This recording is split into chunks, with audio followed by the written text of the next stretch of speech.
Have you ever wanted to try champagne in Champagne, France?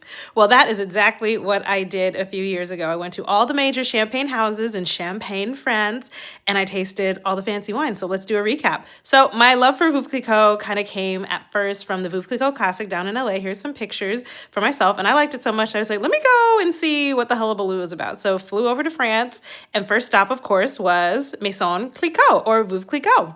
Here's some pictures and videos of that time. As you can see, I wasn't as impressed with the swag. It was cuter at the classic, but I did buy a couple items, I have to admit. Anyway, so we first saw a bunch of really fancy bottles, very expensive vintages that were really cool and interesting to see. And then we went down to the cellars. I remember it was actually super cold. It was warm outside, but down in the cellars, it was really chilly. And they gave us a quick tour of all the different history of the house and where they grow their grapes. They gave us a glass of champagne, of course, and they showed us the inside of the caves that were actually so old. They were back in World War I, and people made carvings on the walls from when they were hiding from bombings back in the wars. Anyway, every year you see on these steps is a year of certified vintage. So basically a really special bottle of wine for the year. So if you see any of these vintages for Veuve Clicquot in the States or anywhere else, go ahead and grab it. They're really special and especially delicious.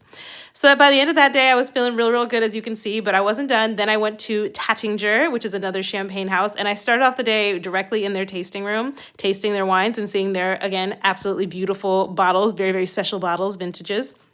And they were delicious. I actually had the best glass of champagne I think I've ever had. If I ever have a wedding or a special occasion, I would definitely get the 2012 Brut Reserve. I thought it was better than Veuve Clicquot from Taittinger. They were delicious. But then day wasn't over. Went over to Moet Chandon, which was about 10-15 minutes away, and was really impressed with their pretty chandeliers. And went again straight to their tasting room, didn't go down to the cellars, and I experienced the glorious Moet Chandon tasting room in France. It was delicious. And if you're interested, I also went to the Chandon tasting room in America too. But yeah, that was a recap of the 3 wineries I went to that day in Champagne, France. It was such a great time. I recommend it to anyone. If you have any questions, go ahead and ask me in the chat. But all in all, a wonderful day having champagne in Champagne. Any questions, let me know. Bye for now.